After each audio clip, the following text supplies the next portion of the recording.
I work in a call center in Louisiana, but that doesn't mean the call I had tonight took place there.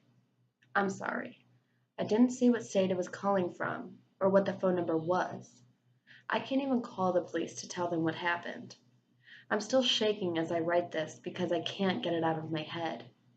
I shouldn't even be on here and writing this because technically it's all confidential, and no matter what I hear, I'm not supposed to even call the police or discuss clear content at all. But I can't care when someone may be seriously hurt, or worse. There's something at the relay I work at called VCO. It's where a person has lost their hearing but can still speak, usually an older client. It's my job to make phone calls for them, and I type what I hear back to them so they can have normal conversations. We get weird and unusual calls, but I've never had something like this happen. My supervisor told me to let it go, but I can't. Her name is Harriet.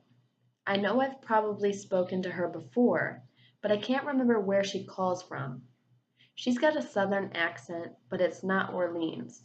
Not quite slow enough to be Georgia, but maybe near there.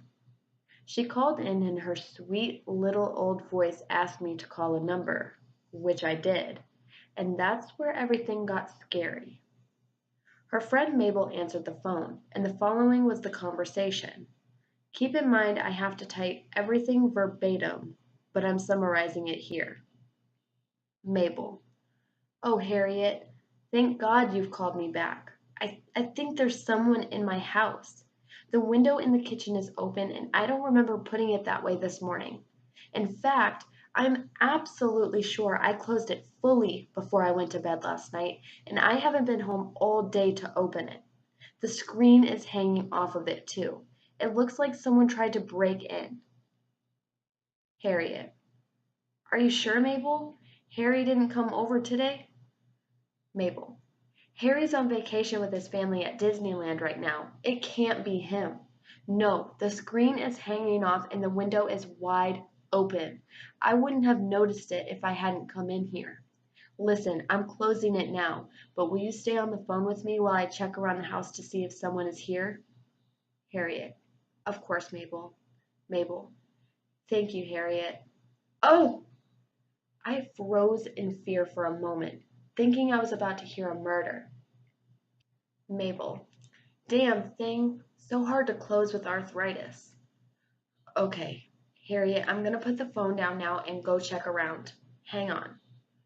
I wanted to tell her to call the police to come and check. This was madness. The woman sounded like she was ancient. If there was an intruder in the house, there's no way she would be able to fend them off.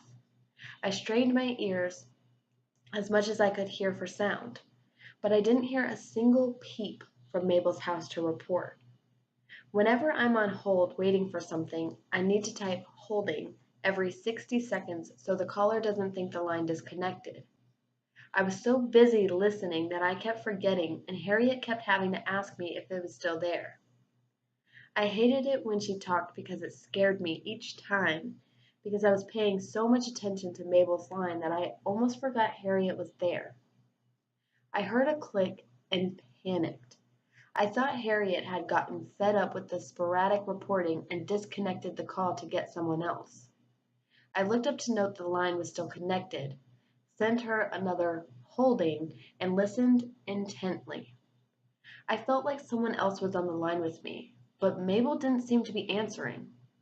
It was at this point that I decided to break protocol a little. There's a script set I'm forced to follow with what I'm allowed to say, but I needed to get the message to Harriet. Me: "Operator here. Line was picked up by someone else. Holding."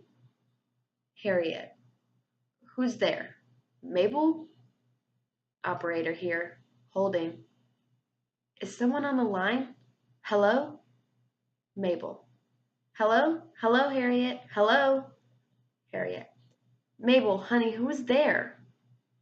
"No one is here, Harriet. I checked all the closets and the whole house, and there's not a soul here. I'm sorry to have bothered you so late." Harriet: "I'm just glad you're all right." Mabel: "I'll call the housing in the morning about that window. I'm sure I closed it." I'm not sure why it's open, but there's no one here. Thank you again, Harriet, for staying on the line with me. Harriet, you're welcome, dear. Call me again in the morning and get a good night's sleep. Mabel, I will, Harriet. Talk to you in the morning. Mabel disconnected the phone, and that seemed to be that. I waited to see if Harriet wanted to make another call, and that's when I noticed breathing on the line. I had thought it was her at first, but it was too ragged and long.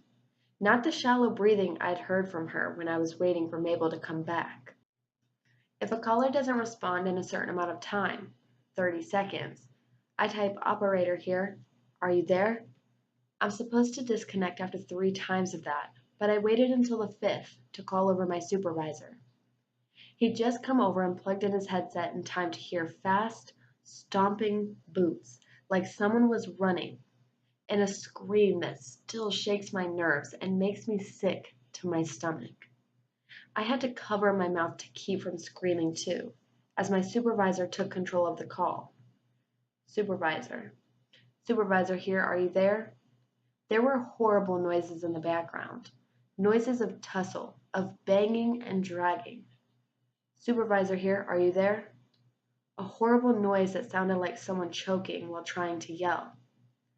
Supervisor here, if no response in 60 seconds, we will disconnect the call.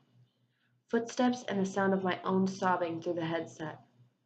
Supervisor here, if no one responds in 30 seconds, we will have to disconnect the call. A moan and a groan, then a loud bang. A gunshot.